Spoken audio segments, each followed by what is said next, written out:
নমস্কার বন্ধুরা, তনুজা রান্নাঘরে সবাইকে স্বাগত।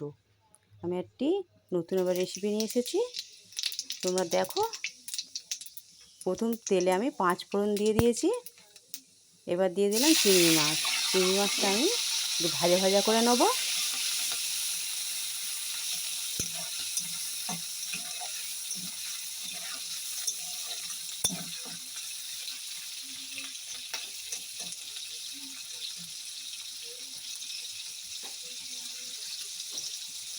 চিংড়ি মাছটা একটু ভাজা ভাজা করে নিয়ে আর তার মধ্যে আমি দিয়ে দেবো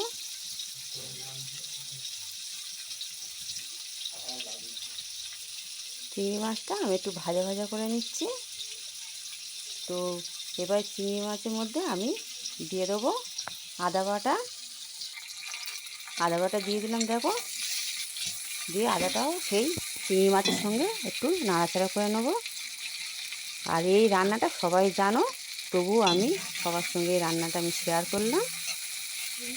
আমার তো খুবই ভালো লাগে, আমার প্রিয় এই রান্নাটা, আমার খেতে ভালো লাগে, তাই তোমাদের সঙ্গেও শেয়ার করলাম। তো এবার দিয়ে দিলাম হলুদের গুঁড়ো।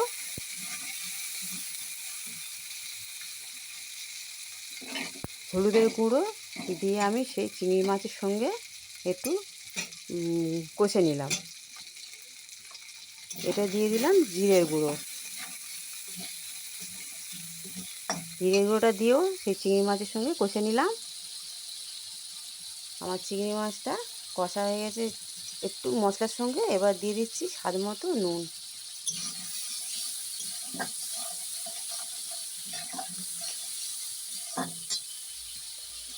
এবার সেই নুনটা দিয়েও মশলার সঙ্গে আমি কষে নিলাম। দিয়ে দিচ্ছি পুঁইশাক কুমড়ো আর আলু কেটে রেখেছিলাম।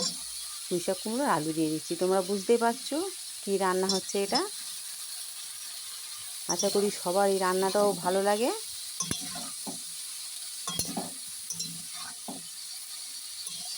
এবার কিছুক্ষণ সবজিটা দিয়ে নাড়াচাড়া করার পরে আমি এবারে ঢাকনা দিয়ে ঢেকে দিচ্ছি।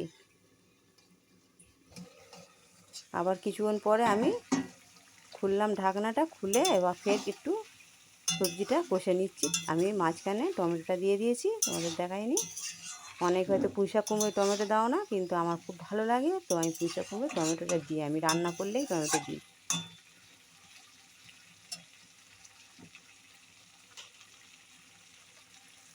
দিয়ে দিচ্ছি পরিমাণ মতো জল।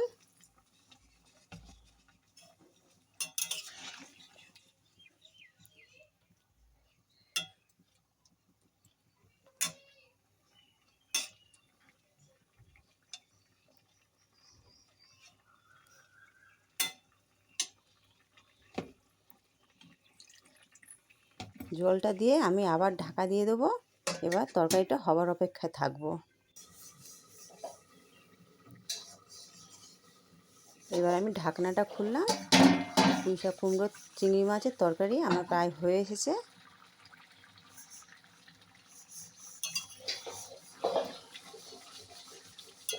এটা একটু ঘন্ট ঘন্ট মতো হবে। আমি একদম শুকনো করিনি, অনেকে শুকনো শুকনো করে, কিন্তু আমি শুকনো করি না, কারণ শুকনো আমাদের বাড়িতে কেউ পছন্দ করে না, সেই জন্য একটু ঘন্ট মতো হবে।